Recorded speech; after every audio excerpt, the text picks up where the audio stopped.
Ladies and gentlemen, you probably came here today thinking that you are going to listen to me speak. However, you are wrong. You have all willingly signed up to join the bootcamp for the Accolade Anarchy Movement. And I am here to show you the ways of the Accolade Anarchy. Now drop it, give me 50. 50 rand. Push-ups, I'm serious, drop it. 50! That was smart, no lie. So from a young age, we basically told to colour within the line so that we can get a gold star, to be the best debater so that we can win the trophy, or to get the best grades so parents can brag about it on social media. On a day-to-day basis, we constantly analyse the political systems in place, the legislative systems in place, even the sporting systems in place. But we never actually think about the accolade system in place. Are we so blinded by the shiny medals and the big trophies that we don't get to see just how dangerous the system actually is, or the true face of the system at large? I'm an accolade anarchist. Okay, so when people think of accolades is basically awards. And when people think of anarchy, they think of burning stuff, etc. But an accolade anarchist is more a mindset. So, accolades are awards. Accolade anarchist looks at the current award systems that are in place, either builds upon it or finds an alternative to it. Make sense? Yeah. So can everyone please close their eyes? Close your eyes, close your eyes. No peeping. Okay. Close your eyes. Now think about an award that you've always wanted to win. It could be anything, from hot dog eating champions to MasterChef, or to even idols. Just think about that, right? Now think about walking onto stage with a beautiful dress or a dapper suit and receiving your award. Yeah? Okay. I can see the look on your faces. You're really matching that, right? Now, picture yourself accepting that award and presenting an emotional speech. And then, imagine Kanye West ruining the moment for you. You can now open your eyes.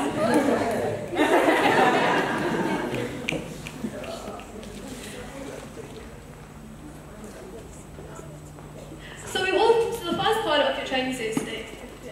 The first part of your training bootcamp is as follows. There's a three-part training camp. So the first part is knowing your enemy. So what do I mean by this? Identifying the current accolade systems that are in place. It's quite simple, actually. So everyone's familiar, I suppose, with the current way in which accolades or awards are given. Yeah? Yeah? Okay, so just to recap, an artist is nominated after getting thousands or maybe millions of views or hits. Voting begins, voting ends, and the winner is announced. It's quite simple. And then you hope that Steve Harvey is not hosting the show for you. Okay, so when you think of award shows, what do you think about? Do you think about, when I say the words greatness, achievement, and winning, what comes to mind? Could it be A, the fashion police? B, fangirls, that's me. Or C, a trophy? By show of hands, who thinks A, the fashion police? 1. Okay. Who thinks of fangirls? Okay, 2. And who thinks of a trophy? C. Okay, so C. Currently, trophies are associated with success. So whenever you achieve something, you're given a trophy or medal.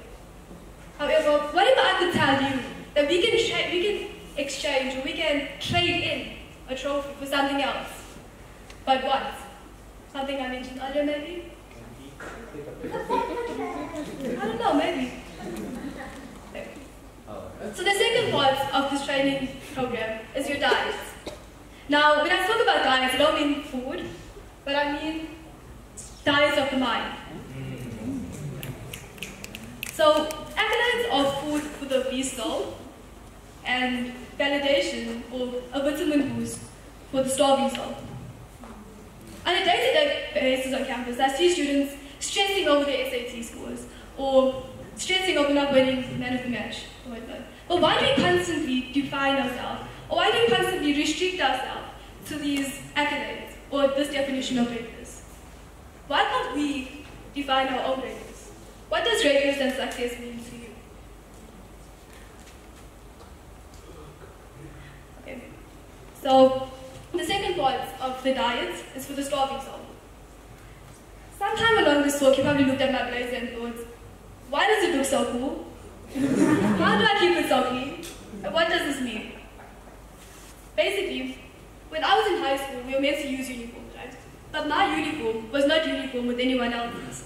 This blazer was given to me because I was technically a girl. And if you take a look at it, it has all of my achievements, academic colors, leadership roles. It's basically really cool, right? But that's the problem. Because people saw my blazer before they saw me. And unfortunately, that's how I saw myself as well. For me, I was obsessed with winning accolades from a very young age. Growing up was quite insecure. I used to get teased a lot. The only time where people didn't look at my eyebrows was when they were looking at a big trophy in front of me. And that was my source of confidence. Even standing up here today, it makes me feel better, it makes me feel empowered to present this speech to you, or this talk to you. Which is quite sad if you think about it, because I gained most of my confidence from these accolades. And I'm sure many of us have either been on the winning or the losing end, where you really wanted to win something, but you just didn't, and it messes with you a lot.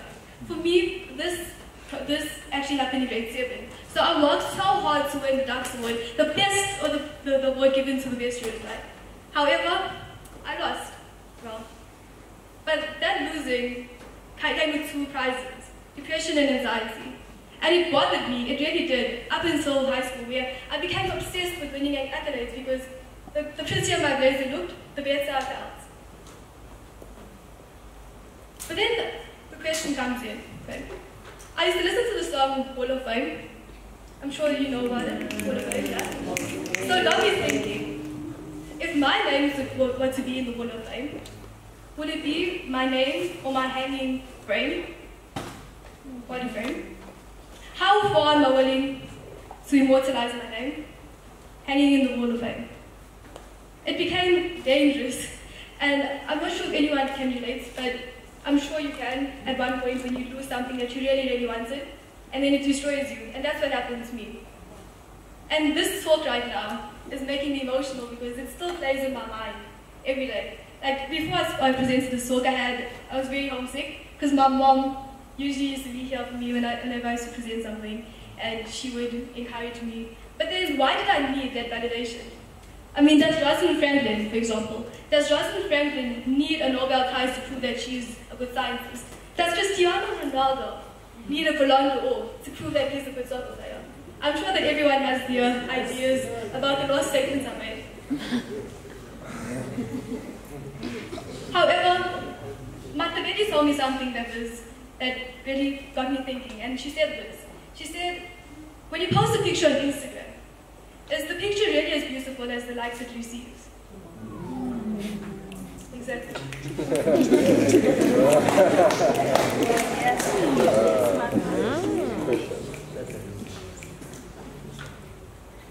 So the last part of this training session is the coolest part. Okay. So firstly, you have identified the enemy. Secondly, you have gone on a diet. And now, you're going to be given your weapon. Are you excited? Yeah.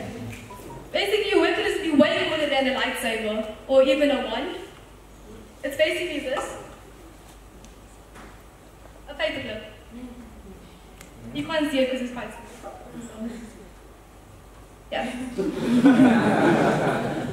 Has anyone heard of the paperclip challenge by a show of hands? The paperclip challenge? Yeah? Okay, for those who don't know about the paperclip challenge, it was made famous by this guy called Carl McDonald.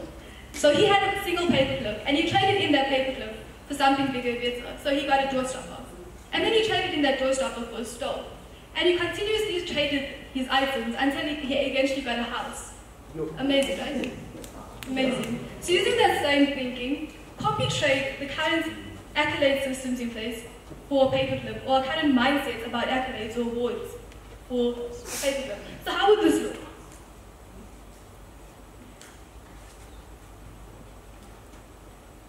Defining your own greatness. Now think about when you watch a soccer game, right? Like we know someone who does this, or we do this ourselves. But when you watch a soccer game, or any game for that matter, you get so involved in the game, right? So when your team wins, you win. You're basically shouting at the players, you are trying to spare the referee, and you feel a part of that game. Despite the fact that you're 10,000 kilometers away, you still feel a part of that. So that's the same type of ability experience that the Accolade movement is about. Having that unity. So a paperclip is rigid, right? Or a trophy is rigid, but a paperclip can be joined together and linked to form something bigger and better than itself. So I don't mean by this. This is Bill. Everyone say hi, Bill. Hi. Now Bill has a problem. Bill continuously wakes up late for us.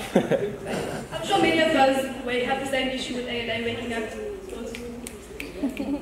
Now Bill wants to fix this problem of his. So what does he do? This is John, Bill's friend.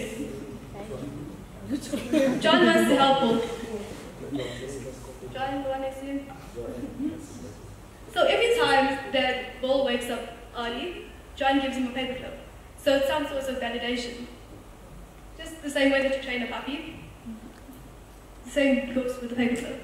So once Bill reaches his goal, over the time that he sets, he accumulates the paperclips. Okay. And then it becomes a chain. So both Bill and John join the paperclips together to form a chain. So that is a collective visualization of success. Currently the accolade system is very, I am the best, or it's me against the world, or being number one. However, the paperclip mindset is different, because the paperclip movement believes that we are one. So if one of us succeeds, all of us succeed. Using the same principle, when you think of accolades, you think about a trophy, which is rigid, as I mentioned earlier on. If you join the paperclips together, it forms a chain as a form of unity. I am successful because we are successful. If we just learn to put our egos aside for just 1 minute, just remove ourselves, our egos from ourselves, we can see each other as potential humans and not just competitors. And the world will be less of a bad place. Am I right? Yeah. Yeah. Okay, so you've come to the end of the bootcamp. So the most important part of this is practice what you've learned. So number 1, you have identified the enemy. Okay. Number 2, you have gone on a diet of the mind. Number 3, you know how to use a paperclip as a weapon. And lastly, and the most important, young grasshoppers, is basically to practice what you've learned. So, I leave you with this. Don't let success be an accolade. Let an accolade be a complement of success.